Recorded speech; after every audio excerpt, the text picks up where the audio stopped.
안녕하세요. 오늘도 사연살롱을 찾아주셔서 감사합니다. 저는 서울에 사는 30대 초반의 여성이에요. 저는 얼마 전 오래 알고 지낸 사람과 결혼을 했다가 1년도 살지 못하고 정리를 했어요. 결혼 생활 내내 참 힘들다는 생각만 들었고 후회가 많았거든요. 오래 알고 지냈는데 어떤 사람인지 그리고 어떤 집안인지 몰랐냐고 하실지 모르겠어요. 맞아요. 저는 겉모습만 알고 있었어요. 그 사람들의 진짜 모습을 점점 알게 되며 한마디로 현타가 온 건데요. 지금부터 차근차근 제가 겪은 일을 이야기해 볼게요. 남편과 저는 같은 대학의 같은 동아리에 있었어요. 학교 다닐 때는 친한 동아리 친구 정도였어요. 졸업하고 제가 잠깐 해외에 연수를 다녀오는 동안에도 다른 친구들과 함께 연락을 주고받았었고요. 그러다가 사귀게 된 건 남편이 취직을 하고 몇 달 지나서부터였어요. 저는 2년 전 취직해서 먼저 회사를 다니고 있었죠. 취직했다고 친구들 불러 술 한잔 산다고 해서 만났는데 남편 회사가 저희 회사랑 같은 지역에 있더라고요. 야, 혜영이 이제 자주 볼 수 있겠는데? 물론 네가 만나줘야 되는 거지만 뭐 서로 시간 맞으면 만나는 거지. 만나주고 말고가 뭐 있냐? 연락해. 가끔 저녁이나 같이 먹자. 워낙 오랜 친구 느낌이라 편하게 만나 같이 영화도 보고 전시회도 보고 그렇게 놀다가 사귀게 되었어요. 동아리 친구들은 저희가 결국 사귀게 될 줄 알았다나요? 아무튼 대학 때 술 마시고 늦게 서로의 집에도 가본 사이라서 양쪽 부모님도 반대는 안 하셨어요. 사귈 수도 있지. 그런 분위기였던 것 같아요. 그러다가 결혼을 약속하고 정식으로 인사드리러 가려니까 긴장이 되더라고요. 사실 저희 남편 집안은 저희 집보다 잘 살지는 않았어요. 저희 집은 감사하게도 할아버지한테 받은 유산도 좀 넉넉했고 아빠가 대기업 임원이어서 저는 큰 부족함을 모르고 살았어요. 남편 집은 그냥 편벙했고요. 원래 서로 집안 사정을 어느 정도 알고 있었기 때문에 결혼 진행하는 데에 큰 문제가 되지는 않았어요. 아무튼 저는 긴장을 하고 인사를 하러 갔지만 시어머니는 그전하고 다름없이 저를 대해주셨어요. 시누이는 약간 까탈을 부리기는 했죠. 이제 나한테 깍듯하게 형님이라고 불러야 돼. 전처럼 편하게 언니 하지도 말고. 혜영이 너 가끔 나한테 반말 섞어서 말하고 그랬지? 이제 그런 것도 안 되는 거야. 안수가, 네가 시어머니니? 내가 시어머니야. 네가 시어머니 노릇한다. 엄마, 이런 건 처음부터 확실하게 해둬야 나중에 감정 안 상하는 거야. 집안 서열 문제는 똑바로 해야지. 아, 얘도 내 딸이지만 별나다 정말. 아직 결혼한 것도 아닌데 말이야. 내가 결혼해보니까 이렇게 하는 게 낫겠더라고. 혜영이 너 기분 나쁜 거 아니지? 저는 괜찮아요, 언니. 아니, 형님. 말씀대로 호칭이나 서열은 확실하게 해야 나중에 서로 기분 상하지 않는 거 맞는 것 같아요. 지금부터 형님이라고 부를게요. 우리 혜영이가 이렇게 이해심도 많고 대인배라니까. 누나랑은 좀 다르지? 하유, 발사부터 우리 혜영이 이러면서 편드니? 그래, 남편이 마누라 편 좀 들어줘야지. 그래야 여자는 든든하더라. 시누이는 입을 삐죽대며 곱게 저를 흘겨보며 말했어요. 저는 남편이 저를 축혀 세워주는 것 같아 은근 고맙기까지 했고요. 그런데요, 저한테 이해심 많다 대인배다 하는 게 전부 밑밥이었더라고요. 어떤 일인지는 조금만 더 들어보시면 나을 거예요. 누구나 그렇겠지만 저희 역시 결혼 준비하며 가장 고민했던 건 집 문제였어요. 다른 건 크게 걸리는 게 없었고 혼수나 살림도 남편이 모아놓은 돈을 기준으로 그 수준에 맞춰서 하기로 했거든요. 친정 부모님은 하나뿐인 딸 시집 보내면서 마음대로 해주지 못하고 많이 받지도 못한다고 좀 섭섭하다고 말씀은 하셨어요. 하지만 애초에 저희끼리 알아서 하기로 했던 거라 이해해 주셨어요. 집 문제는 남편이 모아놓은 돈이 많지 않아서 저희 직장하고 너무 먼 데에 얻어야 하는 게 문제였어요. 거기서 좀 부딪혔죠. 혜영아, 아무래도 신혼집은 우리 본가 쪽에 얻는 게 좋을 것 같아. 거기가 집값이 그나마 싼 동네잖아. 우리 집에서 버스로 한 10분 정도 가면 되는 데에 아파트 단지 있거든. 거기 신혼부부들 제법 살더라고. 다 좋은데 그러면 우리 출퇴근하는데 무려 3시간 반이야. 길 막히면 더 걸릴 수도 있어. 어쩌다 나가는 거면 모르지만 일주일에 최소 5번은 왔다 갔다 해야 되는데 길에서 지친다고. 근데 우리가 돈이 안 되잖아. 우리 집은 보태줄 형편도 안 되고. 남편 집은 시아버지가 10여 년 전 돌아가셨는데 그때부터 조금씩 더 상황이 안 좋아졌다고 했어요. 물론 시어머니 연금도 나오고 집이 있어서 궁한 건 아니었지만 여유가 있는 건 아니라는 거죠. 거기서 처음으로 막막함을 느꼈어요. 제가 집 문제로 며칠씩 고민을 하자 결국 아빠가 집을 해주겠다고 하셨어요. 네 오빠 해주려고 했던 집인데 걔는 뭐 외국에서 올 생각을 안 하고 있잖냐. 오더라도 앞으로 10년은 더 있다 오겠다고 하니까 네가 부담 갖지 말고 받았으면 좋겠다. 대신 집 명의는 너 단독으로 하고. 아빠 말대로 하자 혜영아. 나 하나밖에 없는 딸 결혼시키면서 돈 부족하다고 집도 제대로 장만 못하는 거 보고 있으라는 거니? 돈이 없으면 몰라도 있는데 보고만 있는 것도 못할 짓이다. 너 그것도 불효야. 결국 저는 엄마 아빠가 강하게 밀어붙이는 통에 집을 받기로 했어요. 남편은 미안하다고는 하면서 표정이 아주 밝아지더군요. 그럴 수밖에요. 엄청 오래 걸려서 출퇴근할 뻔했는데 자가용으로 30분이면 가는 거리에 집을 얻었으니까요. 남편은 시어머니와 함께 자기가 한 몫의 신혼가구를 산다고 했어요. 저희가 집을 해준 만큼 좋은 걸로 하겠다고 했죠. 저는 그 말을 믿고 부엌용품하고 식기 같은 것만 신경 썼어요. 그런데 신혼가구들이 어째다 생활감이 있는 거였어요. 뭔가 이상해서 꼼꼼하게 살펴보니까 소파 다리에는 오래된 흠집이 있었고 침대 프레임도 약간 삐걱거리더라고요. 아무래도 의심스러워서 남편한테 이거 혹시 중고거래로 산 거냐고 물어봤더니 남편은 아주 아무렇지도 않게 그렇다고 하는 거였어요. 이 가구들이 전부 유럽산이야. 침대 프레임은 프랑스 거고 소파랑 탁자, 장식장은 스페인산이라고. 내가 생각해봤는데 아무리 새 거여도 우리나라 거가 유럽산 따라가겠어? 남이 좀 썼던 거라도 수입이 낮겠더라고. 내가 정말 좋은 가구를 하고 싶다니까 엄마가 알아봐 주신 거야. 나는 생각이 좀 다른데?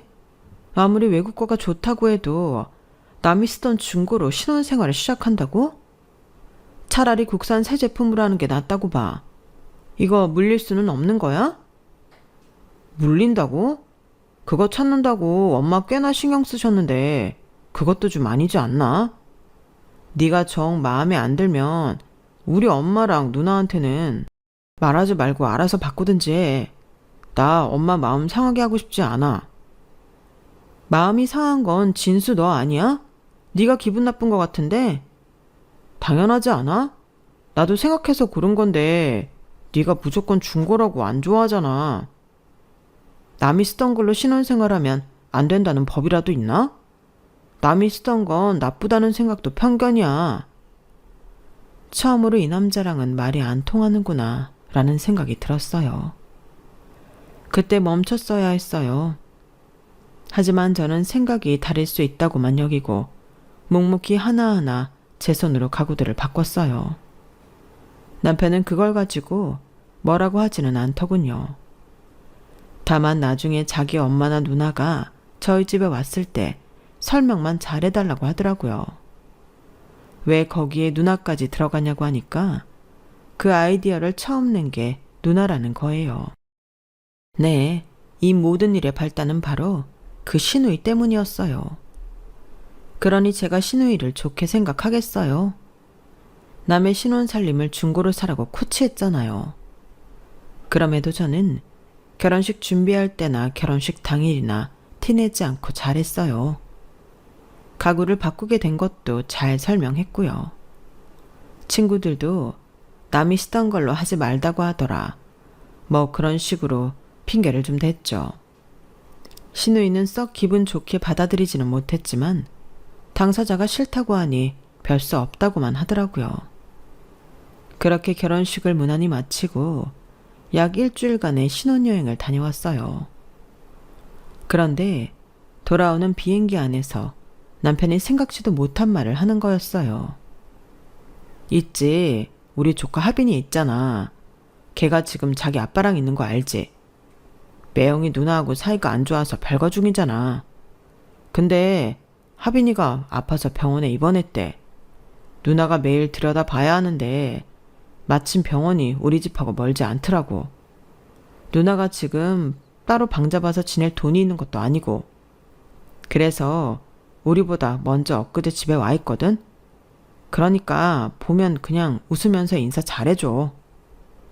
우리 집? 우리 신혼집 말하는 거야? 아니, 우리도 들어가서 살기 전에 그 집에 들어가 있다고? 제가 너무 어이가 없어 언성을 높이니까 남편은 주변을 살피며 쉿하며 조용히 하라고 하더군요. 어쩔 수 없잖아. 하빈이가 아파서 매일 들러봐야 된다는데 있을 만한 곳이 없고 엄마는 경기도 광주 쪽으로 이사 가셨잖아. 저희가 결혼하기 몇 주 전 시댁이 이사를 가기는 했어요. 그렇다고 저한테 한마디 상의도 없이 시누이를 신혼집에 먼저 머무르게 하는 결정을 하다니 솔직히 많이 기분 나빴죠. 저는 집에 올 때까지 말 한마디 하지 않았어요. 그럴 수밖에요. 누가 그 상황에서 말을 하고 싶겠어요. 남편은 제 눈치를 보며 자기 누나랑 잘 지내달라고만 하더군요. 저한테 미안하다는 말은 하지도 않는 거였어요. 더 가관인 것은 집에 갔더니 시누이가 거실을 온통 어지르고 과자를 먹으며 TV를 보고 있는 거였어요. 정말 아들이 아파서 걱정되는 게 맞나 싶을 정도로 태평하더군요. 게다가 저를 보자마자 밥을 차려달라고 하지 않겠어요? 형님, 죄송한데 저희 비행기 타고 장시간 와서 너무 피곤해요. 저는 밥 생각도 없고요. 형님이 진수랑 같이 배달시켜 드세요. 저는 그렇게 말하고 쌩하니 방으로 들어와 버렸어요. 그런데 저희 침대에서 잤는지 이불이니 베개니 제자리에 있는 게 하나도 없더라고요. 저는 너무 속상해서 바로 씻고 잠들어 버렸고 남편은 제 옆에 올 엄두가 나지 않았는지 소파에서 잤더라고요. 시누이는 그런 제가 못마땅한 것 같았지만 뭐라고 하지는 않았어요. 솔직히 자기가 뭐라고 할 입장은 아니었죠. 그런데 일주일이 지나도 보름이 지나도 시누이가 갈 생각을 안 하더라고요. 형님, 하빈이 아직도 병원에 있어요? 어디가 아픈 거예요? 많이 아픈 거면 저희도 병문안 가봐야죠. 그게 아니면 언제까지 이렇게 계실 건지 말씀해 주세요. 계속 저희랑 있을 수는 없잖아요. 어머, 올케 지금 나더러 나가라 이 소리야? 하빈이 들먹이면서 나 내쫓으려는 거? 내가 뭘 그렇게 불편하게 한다고 그래. 나 밥 안 차려준다고 뭐라고 하기를 했어. 내가 살림 못한다고 타박하기를 했어. 하는 말들이 하도 같잖아서 진짜 한마디 해야겠다 싶었는데 문자를 보더니 자기 나가야 된다며 바로 가버리더라고요. 저는 그것도 수상했어요. 잔뜩 꾸미고 나가는 게 절대 병원에 아들 보러 가는 사람 같지는 않았거든요. 시누이가 뭐라고 다니는지는 주말에 알게 됐어요. 근데 웬 모르는 사람이 찾아와서 신우이를 불러냈으니까요. 은선이 있어요? 근데 어머님은 안 보이시네요. 어머님이라면 저희 시어머니 말씀하시는 건가요? 아, 집에 와 있다던 동생네군요. 제가 무슨 말인지 몰라 어리둥절하는데 남편하고 신우이가 나왔어요. 남편은 얼른 그 남자에게 아는 척을 하며 인사를 했고 신우이는 그 남자하고 바로 나가버렸어요. 우리 신혼여행 갔을 때 어머니도 와 계신 거지? 진수 너도 저 남자랑 아는 것 같은데 다 모르게 대체 무슨 일들을 하고 있는 거야?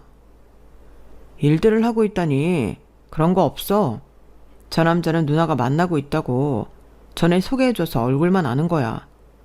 그리고 엄마도 하빈이 병문안 간다고 하루 정도 와 계셨던 것 같아. 자세한 건 나도 몰라. 엄마가 자식 집에 올 수도 있는 거잖아. 너무 깊게 생각하지 마. 라며 남편은 더 이상 말을 하지 않으려고 하더라고요. 그러더니 친구랑 약속이 있다고 나가버렸어요. 이것저것 의심스러운 게 많아 그날 신우이가 들어온 후 와인과 치즈를 주면서 슬쩍 떠봤어요. 자기가 좋아하는 걸 차려주니 신이 난 신우이는 술술 다 풀더라고요. 내가 하빈이 아빠랑 찢어지고 얼마 안 돼서부터 만나는 남자인데 변호사다? 대단하지?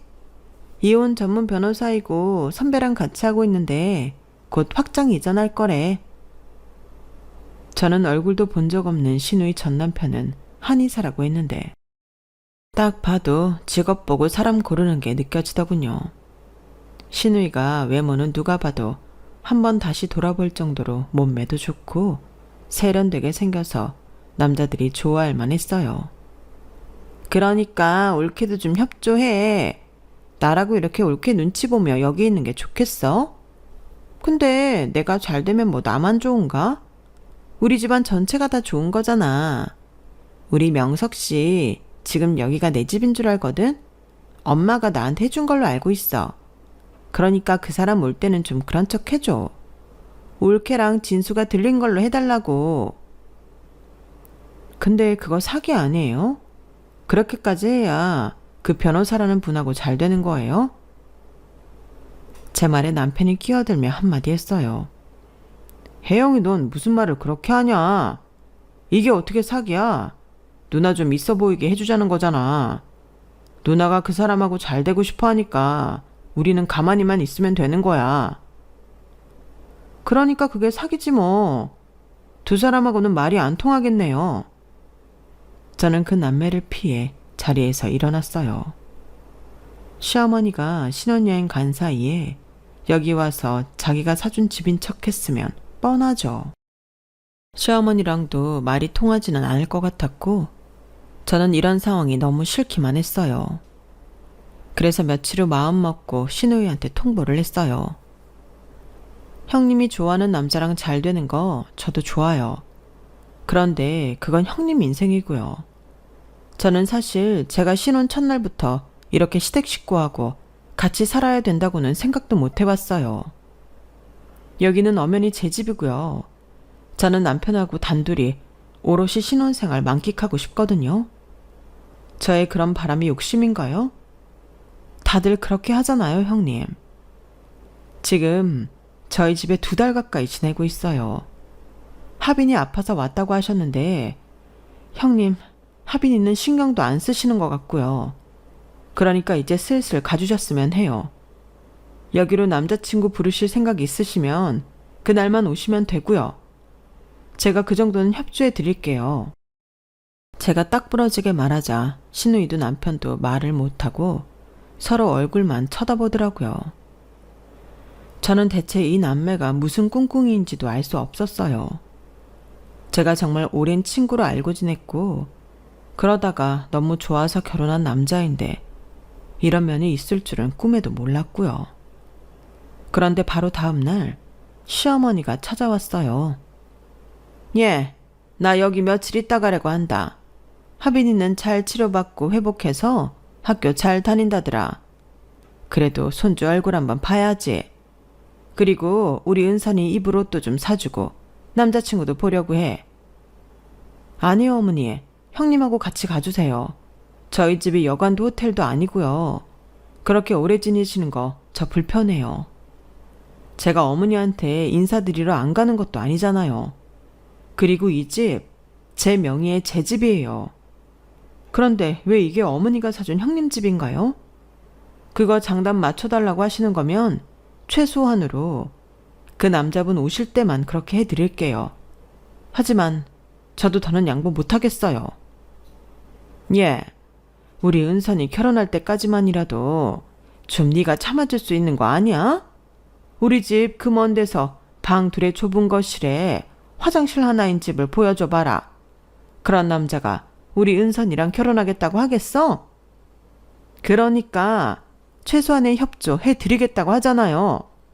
여기서 계속 지내실 이유가 되는 건 아니죠. 그 남자가 계속 여기에 오거나 저희를 지켜보고 있는 게 아니잖아요. 은선이 남자친구가 갑자기 찾아올 수도 있잖아. 나 니네 신혼여행 갔을 때 여기 우리 집이라고 걔 밥까지 차려 먹여서 이제 와서 아니라고 말 못해. 그러니까 아직 저희 쓰지도 않은 그릇이며 숟가락 젓가락이며 다 쓰셨다고요? 냉장고에 저희 엄마가 채워놓은 재료도 먼저 쓰셨겠네요? 아니다. 그거는 내가 사다가 차렸어. 니들이 갔다가 오는 시간이 있는데 사부인이 냉장고 채워놓은 건 니네 오는 날 아침이었을 거다. 맞지, 은선아? 그날 아침에 배달 왔었어. 진짜 이 사람들은 자기들 잘못을 하나도 모르고 자꾸 엉뚱한 소리만 하더군요. 저는 이렇게는 안 될 것 같다고 단호하게 말했고, 그러자 시어머니는 그럼 자기가 우리 집에 머물지 않으면 되는 일 아니냐며 바로 가버리더라고요. 시누이는 계속 데리고 있으라는 거죠. 뻔뻔한 시누이는 나갈 생각을 하지도 않았고요. 그런데 더 기가 막힌 건 남편이 저 모르게 제 명의를 도용해서 신혼집 담보로 대출을 받았다는 거였어요. 남편 핸드폰에 대출 명세서가 도착한 걸 보고 알아본 결과였어요. 남편은 그 돈을 시누이한테 좋다고 실토했어요. 누나가 결혼하려면 자금이 있어야 하잖아. 누나 남친이 자꾸 통장에 얼마 있는지 보려고 한다더라고. 그래서 내가 통장에 넣어줬어. 자그마치 1억을? 그래서 그 남자가 형님하고 결혼한대? 시누이가 거실에서 저희 말을 들었는지 바로 방으로 들어오더군요. 울기 진짜 되게 떽떽거린다. 내가 잘 되는 게 그렇게 배 아파? 내가 돈 있는 거 보고 명석 씨가 결혼 생각해보자고 했어. 그럼 됐어? 그래, 혜영아.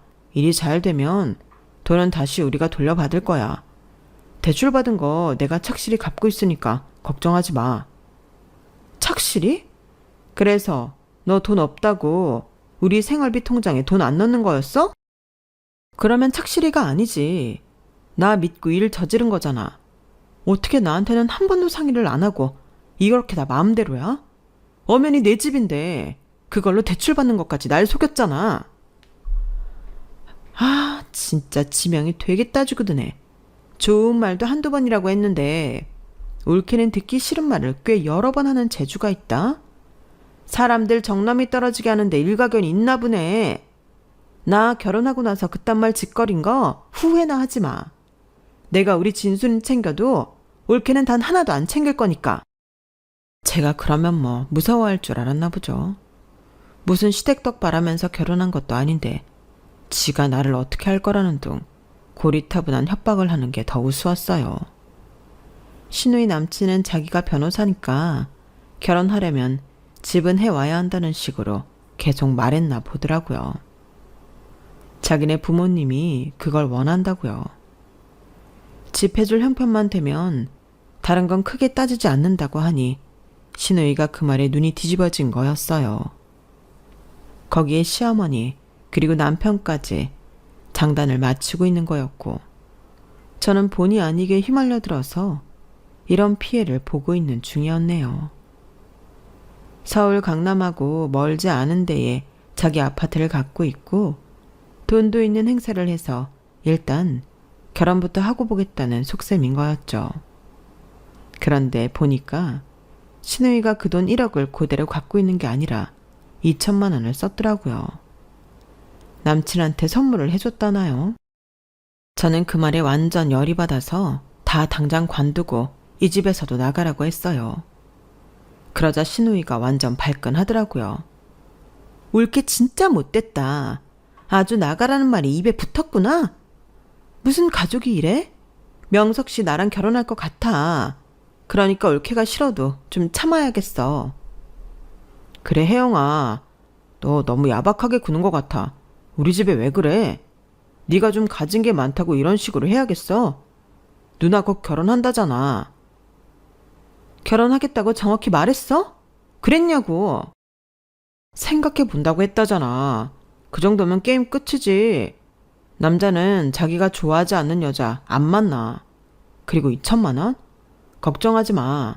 결혼만 하면 명석이 형 돈으로 다 갚게 될 텐데 뭘 그걸 갖고 그렇게 파르르 떠냐. 그 순간 제가 사람을 잘못 봐도 단단히 잘못 봤구나 싶었어요.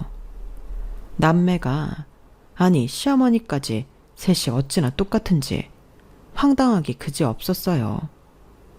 저는 돈이 많고 적고가 사람을 이상하게 만든다고 생각하지 않아요. 돈이 많은 사람 중에도 이상한 사람이 좀 많아요. 제가 남편이 좋았던 건 소탈하고 상식적이고 평범했기 때문이었는데 지금 보는 그 사람은 전혀 아니었어요. 자기 욕심을 채우려고 거짓말도 서슴지 않고 없는 것도 있는 것처럼 뻥튀기 하는 인간이었네요. 게다가 남편은 하지 말아야 할 말까지 하고 말았어요. 있는 집 여자랑 결혼하면 좀 더 너그러울 줄 알았는데 그것도 아니네. 이 사람은 다 속내가 있어서 나랑 결혼하자고 한 거였구나. 그 생각이 드니 더는 안 참을 수가 없었어요. 저는 안 나가면 경비원, 아니 경찰까지 부르겠다고 악을 썼고 남편과 신우짐을 현관 밖으로 막 집어 던졌어요.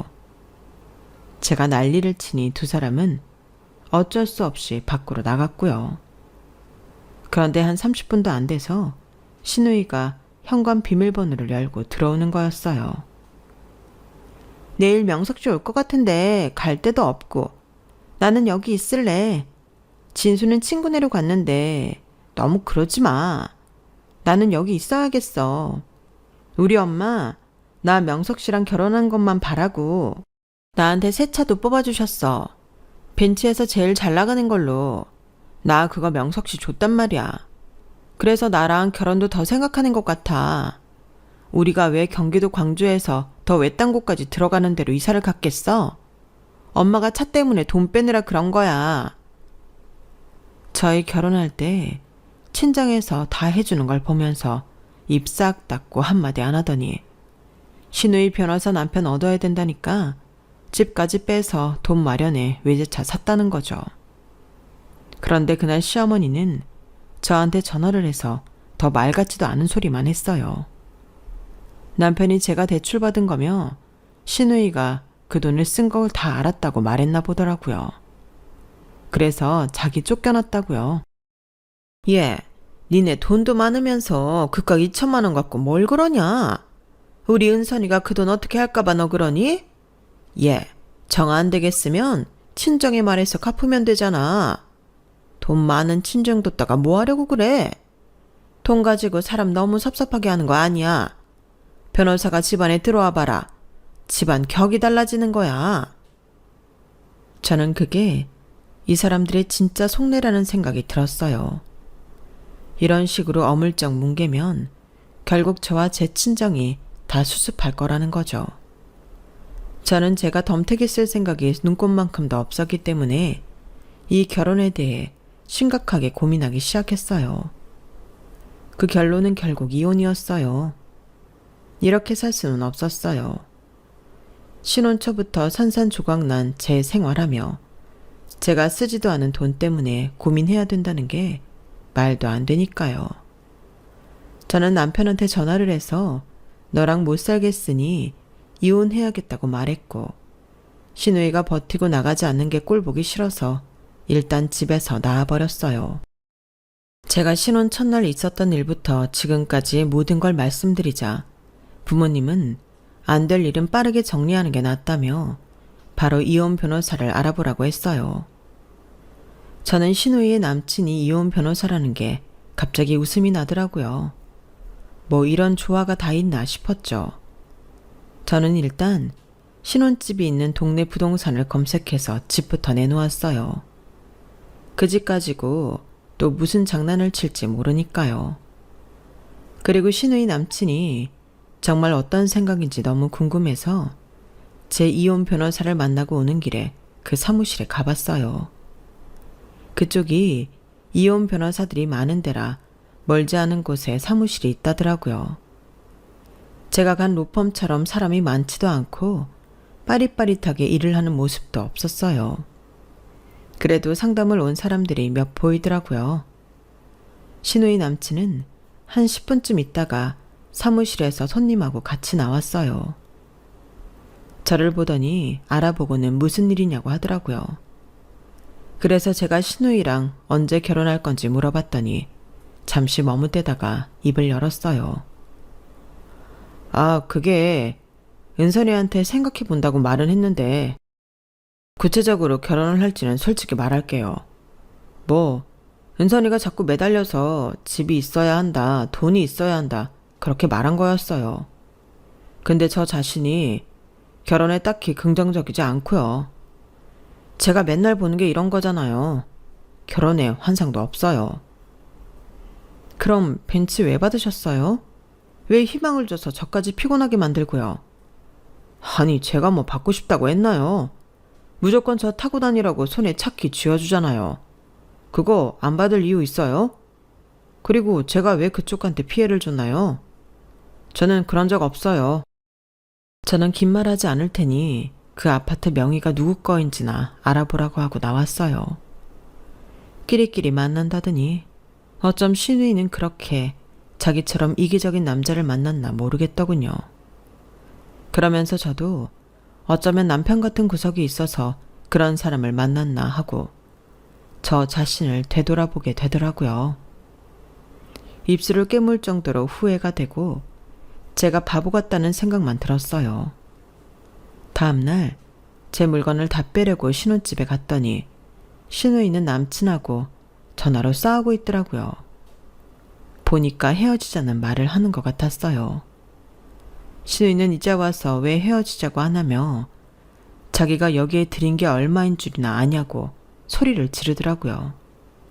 그러더니 남친이 하는 말을 듣고 얼굴이 굳어졌어요. 제가 짐을 챙겨 나오자 바로 저한테 따지더라고요. 이 집 올케 거라고 말했어? 명석 씨한테 말했냐고? 아니요. 혹시 그 사람이 제가 말했다고 해요? 그래요? 아니, 그건 아니고 명의를 알아봤다는데 그런 거 알아보라고 한 거 아니지? 저는 아무 말도 하지 않고 집을 나왔고 그날 저녁에 시어머니한테서 전화가 왔어요.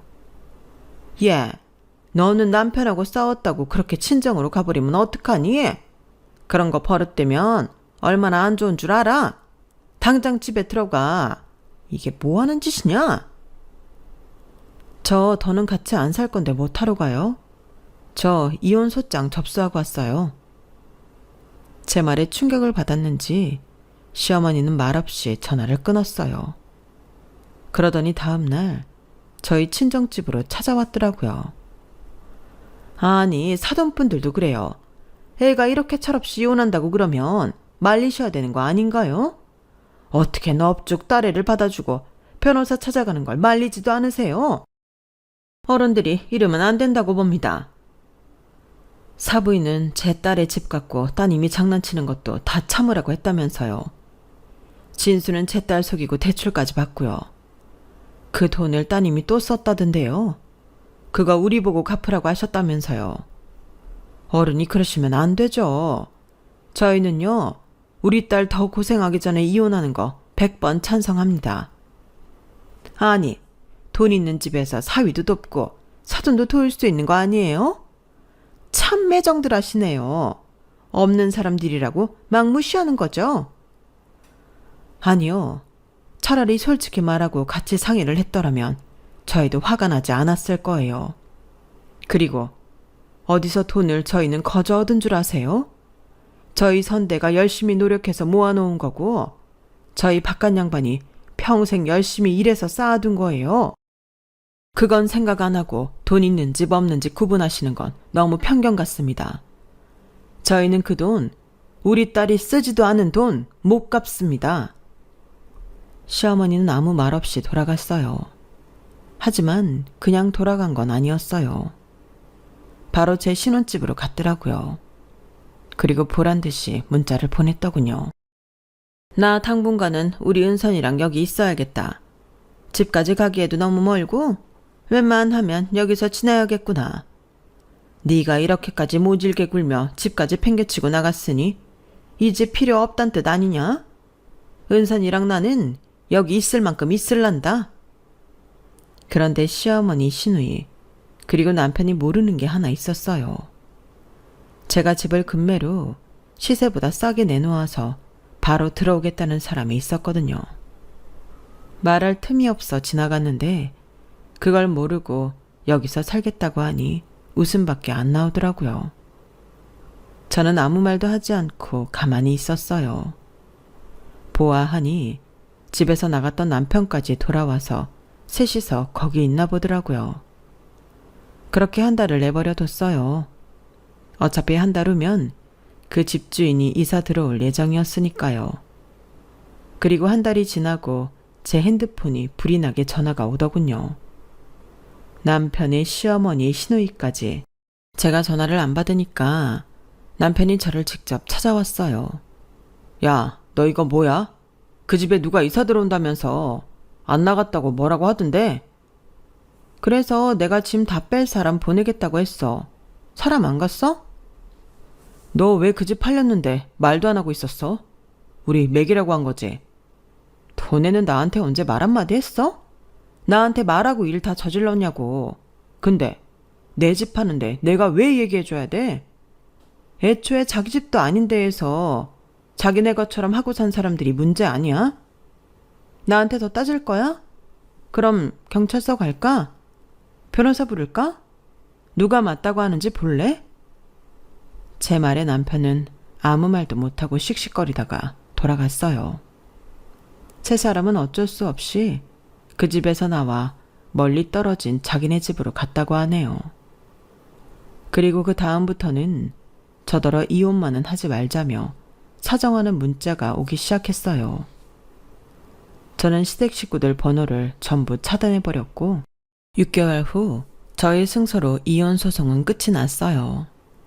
시누이는 벤츠차를 남자한테서 돌려받으려고 꽤나 애를 썼나 본데 시누이가 안 받겠다는 걸 주는 걸 본 사람이 있었고 그렇게 받은 선물은 당사자가 돌려주기 싫다고 하면 안 돌려줘도 되나 보더라고요.